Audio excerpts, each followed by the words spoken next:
Ma min ayyamin, tidak akan ditemukan bilangan hari dalam perjalanan setahun. Al-amalu salihu fihinna, saat setiap amal soleh yang dikerjakan di hari-hari itu, ahabbu ilallahi, maka naik statusnya menjadi dicintai oleh Allah Subhanahu wa taala.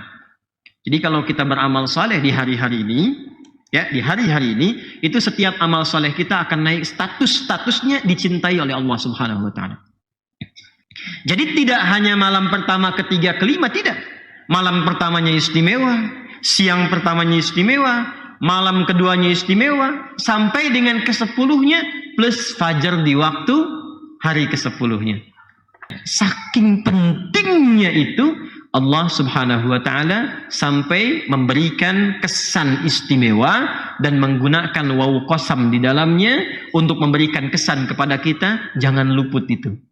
Berikan perhatian serius, karena hari-hari itu belum tentu ditemukan di hari-hari yang lainnya. Pertanyaannya, ada apa di situ? Bagaimana status amal ketika dicintai oleh Allah? Dan apa yang harus kita kerjakan di rentang waktu itu? Wal fajar, aku bersumpah demi fajar. Awas, fokus ya.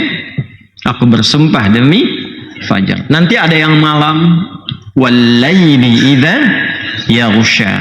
Nanti ada yang duha, wad-duha, ya kan? Ada yang subuh, ada was-subhi idza tanaffas di surah At-Takwir, kan? Ayat ke-18. Nanti ada beberapa sumpah-sumpah terkait dengan waktu. Ada yang waktu umum, surah ke-103 itu, wal asr, wal asr innal insana lafi khusr.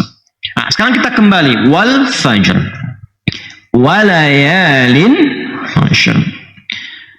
Ketika wawu qasamnya disambungkan kepada fajar, aku bersumpah demi waktu fajar. Fajar apa yang dimaksudkan di situ? Saya ulang ya. Fajar apa yang dimaksudkan di ayat itu? Karena ada juga fajar yang lain yang disebutkan terkait dengan penunaian waktu sholat, dan itu istimewa. Kita lihat Quran surah ke-17 Al-Isra di ayat 78. Aqimis salata liduluki syamsi ila ghasaqil laili wa qur'anal fajr. Inna qur'anal fajri kana masyhuda. Di situ ada fajar juga. Ya. Nah, fajar yang dimaksudkan di surah Al-Isra itu fajar yang selalu kita dapati dalam setiap kesempatan subuh. Penanda waktu sholat 2 rakaat itu. Itu yang dimaksudkan. Tapi yang disumpah, yang di surah 89, yang pembukanya itu, maka yang menarik ada komentar ulama di sini. Ketika fajar itu lalu diteruskan dengan walayalin asyr, dan aku bersumpah pula, kata Allah, demi bilangan malam-malam yang 10 itu. Maka ada kemudian malam masuk sampai ke 10 malam plus fajarnya. Fajar yang ke-10 itu. Jadi ada perjalanan waktu dari malam pertama, malam kedua, malam ketiga, sampai malam ke-10, dan pas masuk fajarnya yang ke-10 itu pun istimewa. Jadi siangnya istimewa, malamnya istimewa, siangnya istimewa, malamnya istimewa, sampai ke malam ke-10-nya sangat istimewa, fajarnya beda dengan fajar biasa. Jelas? Nah, sekarang kita ingin cari, karena kalau waktu Ramadan kan rata-rata nyari malam ganjil kan, ya kan? Ganjil genapnya kan di Jakarta tuh, ya kan? Ya, tapi pencarian ganjilnya sampai ke masjid ya, di 10 hari terakhir Ramadan itu kan. Tapi kalau yang ini ganjil genap berlaku semua. Ayat 3-nya wasyaf'i wal watr. Yarhamukallah. Jadi tidak hanya malam pertama, ketiga, kelima, tidak. Malam pertamanya istimewa, siang pertamanya istimewa, malam keduanya istimewa, sampai dengan ke-10-nya plus fajar di waktu hari ke-10-nya. Maka yang dimaksudkan apa? Karena ini bukan Ramadan maksudnya. Bukan Ramadan. Maka ditafsirlah langsung oleh Nabi Sallallahu Alaihi Wasallam. Ditangkap kalimat Nabi itu oleh beberapa sahabat. Di antara yang menangkap kalimat Nabi ini adalah sahabat junior, masih belia usianya. Ya, Nabi SAW meninggal itu usianya masih rentang antara 13-15 tahun, tapi sangat luar biasa, hafal 2000 hadis. Di antara sekian hadis yang beliau hafal itu adalah hadis tentang keutamaan yang 10 ini. Maka disampaikanlah oleh beliau namanya Abdullah, anaknya paman Nabi Abbas radhiyallahu taala anhu, maka dikenal dengan Abdullah Ibnu Abbas radhiyallahu taala anhuma, disingkat dengan Ibnu Abbas. Ini bagian pertama. An Ibnu Abbas radhiyallahu taala anhuma qala Rasulullah sallallahu alaihi wasallam. Satu kali Rasulullah sallallahu alaihi wasallam pernah bersabda. Perhatikan kalimatnya. Ma min ayyamin al-amalu salihu fihinna ahabbu ilallahi min hadhil ayyamil ashri. Ayatul Hijjah.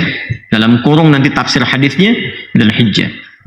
Ma min ayyamin, tidak akan ditemukan bilangan hari dalam perjalanan setahun.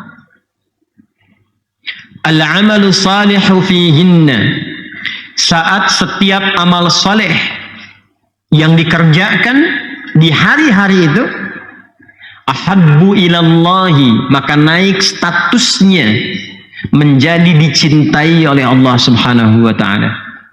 Jadi kalau kita beramal soleh di hari-hari ini, ya, di hari-hari ini itu setiap amal soleh kita akan naik statusnya dicintai oleh Allah Subhanahu wa taala. Di amal lain belum tentu. Ramadan, ya, Anda salat, Anda puasa. Puasa Anda benar, salat Anda benar, Anda dapat pahala. Diberikan pahalanya berkali-kali lipat, tapi belum tentu amalannya langsung punya nilai dicintai oleh Allah Subhanahu wa taala. Jelas? Jadi masing-masing punya keutamaannya. Teruskan. Min hadhil ayyamil ashri. Tidak ada perjalanan hari dalam setahun itu dibandingkan dengan 10 hari pertama ayamin Dzulhijjah, yaitu di awal bulan Dzulhijjah. Saya ulang ya, di awal bulan Dzulhijjah. Jadi ya tuh, betul kan apa yang saya katakan, sampai kaget tuh. Wah, iya kan. Nggak apa-apa Bu, ya tenang aja. Ya, jadi yang dimaksudkan wal fajr walayalin wasyaf'i wal, itu yang dimaksud adalah di antara tafsirnya 10 hari pertama di bulan Dzulhijjah. Saking pentingnya itu Allah Subhanahu wa taala sampai memberikan kesan istimewa dan menggunakan waw qasam di dalamnya untuk memberikan kesan kepada kita, jangan luput itu. Berikan perhatian serius, karena hari-hari itu belum tentu ditemukan di hari-hari yang lainnya. Pertanyaannya, ada apa di situ? Bagaimana status amal ketika dicintai oleh Allah? Dan apa yang harus kita kerjakan di rentang waktu itu? That's it? Yuk kita mulai. Di antara amalan yang dianjurkan untuk dioptimalkan di 10 hari pertama Dzulhijjah itu, rumus nabinya adalah amal saleh. Amal saleh. Karena kalimatnya jelas, ma min ayyamin al-amalu salihu fihinna. Amal saleh. Sekarang yang penting kita lakukan adalah untuk mendetilkan apa amal soleh yang mungkin kita lakukan itu. Amal soleh itu wujudnya ada 2 secara umum. Ingat ya? Amal soleh wujudnya ada 2 secara umum. 1, meningkatkan yang taat. Meningkatkan yang taat. Ma'ruf kalau dalam bahasa Quran. Meningkatkan yang taat, dalam kurung ma'ruf. Yang kedua, meninggalkan maksiat, dalam kurung mungkar. Meningkatkan taat atau ma'ruf, meninggalkan maksiat atau mungkar. Nah, ini amalannya ada 2. amal soleh itu. Dan ingat baik-baik ya, di antara dua ini, apapun yang kita kerjakan, baik meningkatkan taat ataupun meninggalkan maksiat, itu nilainya sama. Pahalanya berlipat untuk di hari-hari ini, plus dicintai oleh Allah Subhanahu wa Ta'ala. Jadi kalau ada orang memprovokasi pada keburukan dan Anda tolak itu pahalanya 2 kali lipat dan status Anda dicintai oleh Allah Subhanahu wa Ta'ala. Ada orang yang mengajak menipu, Anda hindari, itu kan nahi mungkar. Pahala itu bukan hanya di amar ma'ruf saja, nahi mungkar pun ada. Anda tinggalkan perbuatan itu, maka seketika pahala dilipat gandakan, naik status, dicintai oleh Allah Subhanahu wa Ta'ala. Nah, sekarang yang akan kita rinci yang amalan taat dulu apa? 1. Amalan pertama, meningkatkan zikir, khususnya 3 lafaz zikir. 3 lafaz zikir. Oh, zikir itu nanti banyak ya jenisnya ya. Banyak nanti. Doa itu zikir. Quran surah ke-7 ayat 205. Salat itu zikir. Quran surah ke-20 ayat ke-14. Ya. Kalimat thayyibah yang pasca salat, subhanallah, alhamdulillah, itu zikir. Ya. Quran surah ke-4 ayat 103. Banyak nanti. Baca Quran itu zikir. Karena Qurannya disebut zikir. Quran surah ke-15 ya, ayat yang ke-9. Cuman yang dimaksud di sini nanti, yang di-highlight oleh para ulama hadis itu ada 3. 1, bacaan takbir, Allahu Akbar. Bacaan takbir, Allahu Akbar. Ini ringan ya, tapi nanti nilainya tinggi, mahal ini. Saya mohon 10 hari ini aja ya. Sampai nanti tambah 3. Takbir, kedua tahlil, la ilaha illallah. Takbir itu Allahu Akbar. Kedua tahlil, la ilaha illallah. Ketiga tahmid, alhamdulillah. Takbir, tahlil, dan tahmid. Allahu Akbar, la ilaha illallah, dan alhamdulillah. Sebentar. Tadi sudah teman-teman catat yang Al-Baqarah ayat 185 itu? Yang ujungnya kan? Baik, kita akan masuk ke sana. Takbir itu biasanya diungkapkan, dibacakan umumnya dalam 3 keadaan. 1, sebagai penunjuk ketaatan dalam ibadah. Ya, untuk meningkatkan ketaatan dalam ibadah ditunjukkan lewat takbir. Paling gampang gini, sholat dibuka dengan apa? Takbir. Nah itu ya, Allahu Akbar, ingin memberikan kesan bahwa ini saya serius ingin mengagungkan Allah lewat ketaatan beribadah. Karena itu sejak azan pun kalimat pembukanya apa? Allahu Akbar ya. Allahu Akbar, Allahu Akbar. Jelas? Maka takbir pertama itu biasa digunakan untuk menunjukkan tingkat ketaatan dalam ibadah. Kedua, takbir itu bisa berfungsi untuk memohon kekuatan dalam berjuang. Ya, kita nggak usah jauh-jauh ke era Nabi, era sahabat. Para pahlawan nasional kita ketika berjuang, apa teriakannya? Allahu Akbar. Ya kan? Bung Tomo kan Allahu Akbar kan? Waktu di Surabaya itu. Dan semua pejuang-pejuang kita, Allahu Akbar, Allahu Akbar, Allahu Akbar. Ada nasidnya kalau nggak salah itu ya? Allahu Akbar, Allahu Akbar. Kalau nggak salah ada nasid itu. Itu perjuangan, bukan era kemerdekaan kita itu. Jadi, kalau nggak salah ada itu. Kalau nggak salah ada itu nasyid perjuangan kemerdekaan dari para pejuang kita itu. Ya, makanya nanti kalimat Allah melekat di preambul undang-undang 1945 itu, atas berkat rahmat Allah yang Maha Kuasa. Allah yang Maha Kuasa itu Allahu Akbar. Dan dengan didorongkan oleh keinginan luhur. Nah itu kan keinginan luhurnya belakangan. Jelas ya? Dari sini nanti turun dasar negara yang Pancasila sila pertama, ketuhanan yang Maha Esa. Penjelasnya di pasal 29 ayat kedua. Ayat 1-nya untuk negara, pasal 29 ayat 1, negara berdasar atas ketuhanan yang Maha Esa. Nah, pasal 29 ayat 2-nya, negara menjamin kemerdekaan tiap-tiap duduk untuk memeluk agamanya masing-masing dan beribadah menurut agama dan kepercayaannya itu. Jadi karena spirit kemerdekaan kita itu membawa nilai-nilai spiritualitas, nilai ketuhanan, itu dibawa dalam dasar negara, termasuk di pendidikan. Tuh, adik-adikku yang belajar ya, atau teman-teman yang dosen di kampus, coba buka Undang-Undang Sisdiknas tuh. Ya, nomor 20 tahun 2003. Ya, buka yang poin menimbang itu. Penimbang pasal B yang kedua. Ya, awas tuh. Undang-Undang Dasar 1945 mengamanatkan kepada ya pemerintah untuk mengusahakan satu sistem pendidikan, awas nih lihat ya, yang meningkatkan keimanan dan ketakwaan pada Tuhan yang Maha Esa serta akhlak mulia. Hah? Awas tuh ya, serta akhlak mulia. Jadi tujuan pendidikan pun itu meningkatkan keimanan dan ketakwaan. Jadi kalau Anda pintar, orang Indonesia, tapi nggak takwa, kurang nasionalis. Karena undang-undangnya mengamanatkan bukan cuma pintar, tapi beriman dan bertakwa. Ya, jadi yang dipakai di sini tuh bukan kurikulum barat di Indonesia tuh. Ini saya bicara undang-undang ya. Bicara undang-undang nih. Jadi artinya apa? Itu bagi kita orang Islam, ya, itu sudah tafsir tersendiri dari spirit Al-Quran yang kita pelajari. Jadi ketika kita belajar, jadi pintar, niatkan ibadah, bukan cuma mengamalkan Quran, tapi mengamalkan amanat undang-undang pendidikan kita. Ya, makanya ngaji, baca itu. Ya, jelas ya? Halo? Jelas tidak? Ya, balik lagi ya. Jadi yang pertama, takbir. Satu, untuk menunjukkan ketaatan dalam ibadah. Yang kedua, penanda ya, pemohonan kekuatan dalam berjuang. Yang ketiga, takbir bisa digunakan untuk mensyukuri nikmat yang Allah berikan. Tanda syukurnya bisa lewat takbir, bukan hanya hamdalah. Ya, bukan hanya hamdalah, tapi kita ungkapkan lewat takbir untuk menunjukkan keagungan Allah yang menitipkan atau menganugerahkan nikmat itu kepada kita. Biasanya kan gini, kalau sudah kita merasakan sesuatu, pemberian yang tinggi, kita menyanjung orang yang memberikan. Ada orang dikasih hadiah misalnya, Masya Allah Ustadz itu begini, Masya Allah orang itu begini, kan disanjung kan? Cara menyanjung Allah itu dengan mengagungkannya.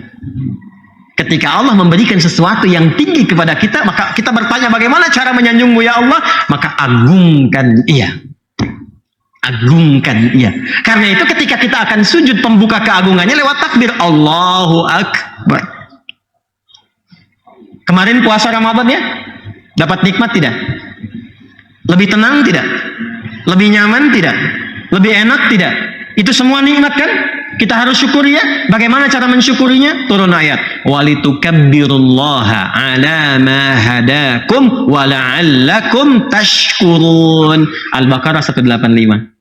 Puncak kasih yang Allah berikan kepada hambanya adalah mencintainya dan menggugurkan semua dosanya. Itulah alasan kenapa kita banyak bertakbir, karena kita sedang diberikan satu anugerah yang besar yang tidak diberikan di hari-hari lainnya. Cinta Allah Subhanahu wa ta'ala. Itu dalilnya kenapa kita memperbanyak takbir. Kapan dimulai takbir? Nah, ini yang harus kita biasakan. Kebanyakan mulainya itu ketika masuk hari ke-10. Ayo, betul kan? Ya kan? Ketika mau sholat mulai kan? Allahu Akbar, Allahu Akbar. Atau minimal pindah maghrib kan? Masuk hari H untuk hari raya, pada maghrib baru takbir kan? Ternyata sahabat dulu tidak begitu. Khusus untuk yang 10 hari Dzulhijjah, kapan dimulai takbirnya? Yuk kita lihat. Sahih Al-Bukhari. Nomor hadis 969. Saya bacakan ya. Tadi saya katakan subtopik yang ke-11 kan? Bismillahirrahmanirrahim. Subtopik yang ke-11. Qala babu fadlil amali fi ayyami tasyriqi. Bab tentang keutamaan amalan di hari-hari tasyrik. Ini sudah masuk ke 11, 12, 13 kan? Menariknya babnya tentang keutamaan hari tasyrik, tapi diulasnya sejak masuk di hari pertamanya sampai ke 13. Makanya saya tadi katakan di awal 10 plus 3 kan? Dan kita baru mulai 10-nya kan? Yuk kita baca. Wa qala Ibnu Abbas, dan Ibnu Abbas radhiyallahu taala anhuma menyampaikan firman Allah Subhanahu wa taala, a'udzubillahi minasyaitonir rajim, terkait hari tasyrik. Wadhkurullaha fi ayyamin ma'dudat. Al-Baqarah ayat 203. Ayyamul 'ashri wal ayyamul ma'dudat ayyamut tasyrik. Ketika disebutkan Ibnu Abbas radhiyallahu taala anhuma mengutip tentang keutamaan hari tasyrik, dalilnya Al-Baqarah ayat 203 seperti tadi saya bacakan, lalu Al-Imam Al-Bukhari merinci di bawahnya. Perhatikan. Ayyamul ashri wal ayyamul ma'dudat ayyamut tasyrik. Perhatikan. Ini menunjukkan tentang keutamaan 10 hari pertama di bulan Dzulhijjah plus 3 hari di hari tasyriknya. Lalu apa respon sahabat utamanya ketika mengetahui keutamaan ini? Teruskan. Ini kita baru masuk ke judul loh. Ya. Wa kana Ibnu Umar wa Abu Hurairah radhiyallahu taala anhuma Dan adalah kebiasaan Ibnu Umar. Yang dimaksud Ibnu Umar di sini anaknya Umar bin Khattab radhiyallahu taala anhu. Namanya Abdullah. Ada 3 Abdullah yang viral. Abdullah anaknya Abbas radhiyallahu taala anhuma. Abdullah anaknya Umar bin Khattab radhiyallahu taala anhuma, dan Abdullah anaknya Amr bin As. 3. Abdullah anak Abbas, anak Umar, anak Amr. Jelas ya? Dan 3-3-nya luar biasa. Istimewa tuh. 3-3-nya istimewa. Nanti lain waktu kalau nyampe disebutkan, kita bahas kemudian sirahnya. Dan adalah kebiasaan Ibnu Umar radhiyallahu taala anhuma dan Abu Hurairah. Abu Hurairah nama aslinya Abdurrahman bin Sakhar. Apa kebiasaan beliau itu ketika masuk kepada awal-awal bulan Dzulhijjah? Ini bukan langsung masuk tanggal 11, 12, 13. Dari sejak awal. Wa kana Ibnu Umar, adalah kebiasaan Ibnu Umar radhiyallahu taala anhuma wa Abu Hurairah radhiyallahu taala anhu, yakhrujani ila suqi fi ayyamil ashri. Tolong catat. Mereka bahkan sudah mulai keluar masuk pasar-pasar sejak mulai pertama Dzulhijjah. Hari 1. Hari pertama sudah mulai keluar pasar-pasar. Apa yang dilakukan? Yukabbirani wa yukabbiran nas. Mereka mulai bertakbir dan mengisyaratkan, membimbing ya orang-orang yang ada di pasar itu supaya tahu itu awal untuk bertakbir. Jadi takbir itu dimulainya ya, disunnahkannya bukan sejak masuk hari ke-10. Ini hari pertama perbanyak takbir. Sebab Allah memberikan cintanya itu bukan sejak hari ke-10. Sejak hari pertama cinta Allah sudah diturunkan. Maka cara mensyukurinya takbir kita. Allahu Akbar, Allahu Akbar, Allahu Akbar. Yang punya rumah makan, kan? Yang punya di mall-mall, punya kios-kios, boleh sejak hari pertama tuh pasang takbirnya. Kalau capek ganti pakai kaset rekam. Allahu Akbar, Allahu Akbar, Allahu Akbar. Ya. Pak, belum kurban. Iya, kurban kan dicari dari ke-10. Yang aku cari sekarang cintanya Allah. Itu. Apa dalilnya? Al-Bukhari, topik ke-13, subtopik yang ke-11. Ya, sebelah kanan paling atas paragraf yang kedua. Gitu. Jelas ya? Ini belum banyak diketahui kan? Tahunya kan hari ke-10 aja, sampai hari ke-13. Mulai. Ya, biasakan oleh kita takbir ke rumah, takbir di kantor, takbir Allahu Akbar, Allahu Akbar. Tapi bukan cuma di lisan. Diungkapkan itu supaya sampai ke hati. Ya, jadi manfaat zikir itu ingatnya sampai ke hati. Kalau sudah sampai ke hati, terasa nanti cahaya iman itu. Karena iman itu puncaknya di hati. Ya, pusat iman itu di hati. Innamal mu'minuna alladzina idza dzukirallahu wajilat qulubuhum, bukan ru'usuhum, bukan lisanuhum, tapi wajilat qulubuhum. Nah, wajilat qulubuhum itu latihannya lewat lisan. Jelas ya? Nah, jadi ini yang ingin saya katakan pertama kali, fi ayyamil ashri yukabbirani wa yukabbirun nasu wa yukabbirun nasu. Dan orang-orang ikut bertakbir. Jadi begitu mereka berdua bertakbir, tahu, oh ini mah sahabat Nabi, ini mewarisi ilmu Nabi, pasti ini ada petunjuk dari Nabi. Wa yukabbirun nasu, begitu beliau berdua bertakbir, maka orang-orang ikut bertakbir. Masya Allah. Jangan malu itu. Jangan malu, masa beribadah malu? Undang-undang menjamin, pasal 29 ayat 2. Ya, dan nggak akan ditangkap polisi. Ya, polisi kalau bisa ikut takbir, TNI ikut takbir, yang muslim-muslim. Ya kan, kita ikut takbir di sunnah. Ya kan? Ya, sesuai dengan tempatnya. Bukan lagi upacara, hormat, Allahu Akbar ya. Disiplin kena. Jelas ya? Nah, pada tempatnya, secara proporsional. Tapi, ungkapkan ekspresi syukur kita atas cinta Allah yang diberikan itu dengan rasa bangga, bukan dengan rasa malu. Ya, makanya akhwat tuh berjilbab jangan malu. Jilbab. Negara melindungi. Ya kan? Kemudian juga Quran memberikan apresiasi dan tinggi di hadapan Allah. Antum jangan malu, takbir kita. Jelas ya? Halo, jelas? Ya. Alhamdulillah. Ya, sejak kita mulai ini. Dan apa yang paling menarik? Wa yukabbirun nasu bitakbirihima. Maka orang-orang pun ikut takbir karena takbir keduanya. Wa kabbara Muhammad bin Ali khalfan nafilati. Masya Allah. Dan Muhammad bin Ali itu selalu mulai takbir setelah menunaikan nafilah. Ini di hari sejak hari pertama itu. Kalau sudah sholat fardu, sholat sunnah, sendiri bertakbir. Takbir, Allahu Akbar, Allahu Akbar, Allahu Akbar. Nah, itu sudah dimulai itu. Ya, hari-hari pertama kita mulai banyak bertakbir. Silahkan masuk kendaraan. Ini pulang sini nih. ya, daripada komen yang nggak jelas tuh, isi takbir. Halo, dengan isi takbir di jalan, Allahu Akbar, cilok Pak, Allahu Akbar. Alhamdulillah, jelas ya, Masya Allah. Jadi ini amalannya ada, dalilnya ada.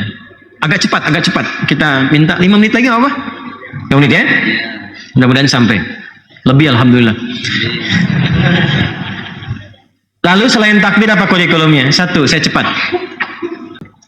Tingkatkan amalan fardu melalui peningkatan amalan sunnah. Tingkatkan amalan fardu melalui peningkatan amalan sunnah. Salat ada yang fardu? Berapa rakaat? 17 rakaat. Berapa waktu? 5 ya.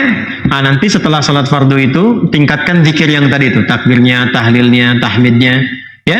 Yang subhanallah, alhamdulillah, Allahu akbar, tambah dengan tahlil la ilaha illallah, ya. Tambah dengan la ilaha illallah. Jelas? Baik. Nah, setelah itu tingkatkan amalan sunnahnya. Salat ada yang fardu, ada yang sunnah tidak? Mulai sekarang, seperti pernah kita tuliskan sebelum Ramadan, semua jenis salat sunnah keluarkan sekarang. Dawamkan 10 hari pertama ini. Jelas? Malam ada salat apa saja yang sunnah? Subuh kan sampai ke pagi, terus ke siang sampai ke sore. Mahal karena salat yang kita tunaikan sekarang ini dicintai oleh Allah Subhanahu wa taala. Jelas? Baik. Ini maaf ya, butuh ampunan kita nih. Kalau semua orang Islam khususnya di Indonesia aja kerjakan dengan benar, jadi orang baik semua.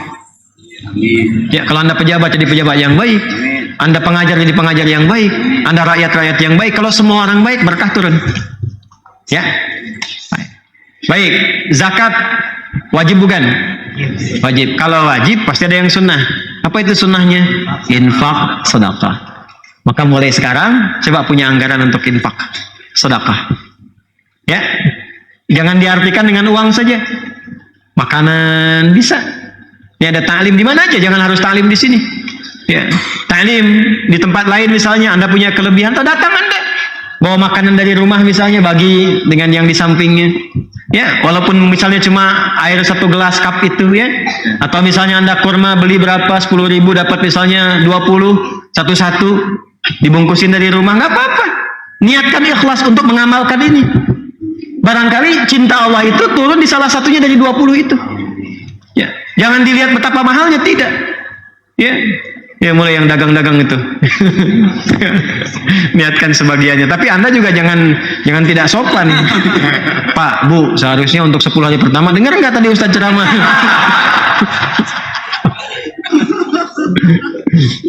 Ya. Baik, yang punya pakaian lebih, yang punya makanan, cari teman-teman dekat, tetangga, kerabat dan sebagainya, bagi. Niatkan untuk mencintai Allah Subhanahu wa taala hari ini. Jelas? Baik, 3, Quran. Hatam, usahakan hatam ya. Hari ke-10 tuh hatam tuh malamnya. Jadi tinggal bertakbir malamnya. 30 bagi 10 berapa? 3 juz. Per hari 3 juz. Bismillah. Ya, gampang kok itu. Ya, insyaallah. Kalau mau dalam sepekan bisa. Bahkan 6 hari. Sehari 5 juz. Ya, cara paling gampang gini supaya nggak kerasa, bagi setiap waktu sholat. 5 juz dibagi waktu sholat, berarti sekali waktu sholat berapa?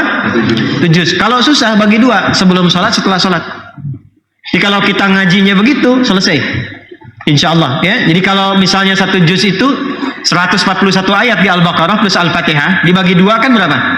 Sekitar 70-an kan?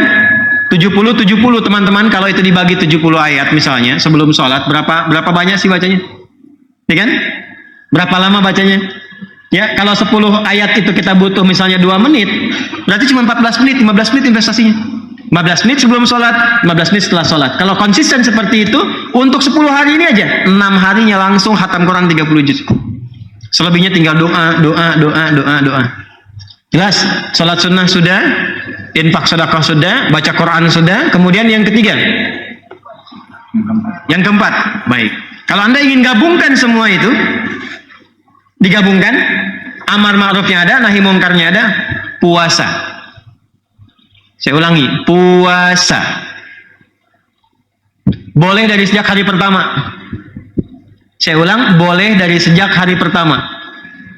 Awal Dzulhijjah, kedua, hari ketiga, hari keempat, hari kelima, terus sampai hari ke-9.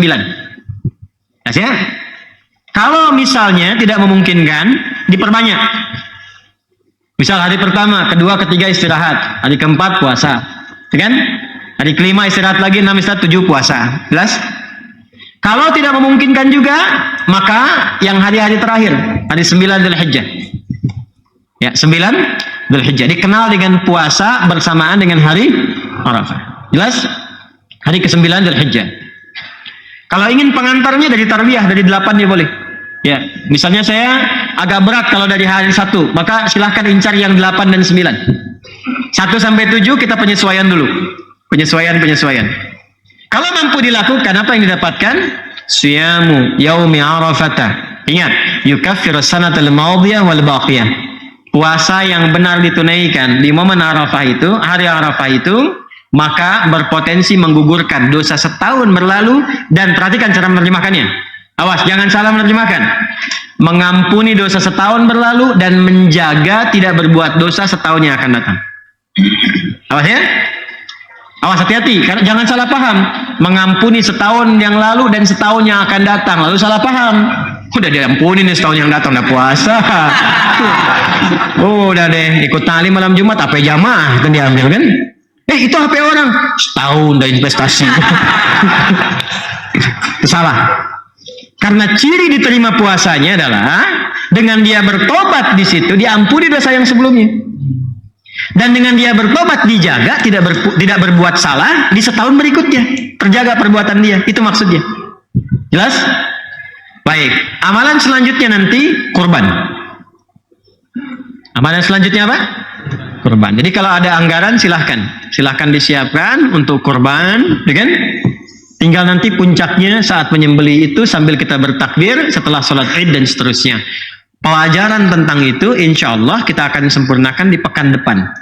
Ya, pekan depan nanti khusus kita bahas tentang cara menjalani puasa Arafah. Ya, dan puasa-puasa yang kita jalani sekarang. Karena harus ikut ke sini skenarionya. Bukan puasa biasa. Halo? Ya? Jadi bukan puasa cuma nahan lapar dan haus. Beda, ini beda dengan Ramadan. Beda dengan Senin Kamis. Puasa yang kita lakukan hasilnya harus ini, mahabbatullah. Sifat birrun itu yang harus diraih. Bagaimana cara menjalaninya? Nanti pekan depan. Pekan depan ya, insya Allah kita bahas. Insya Allah ya. Plus juga dengan kaidah kurban.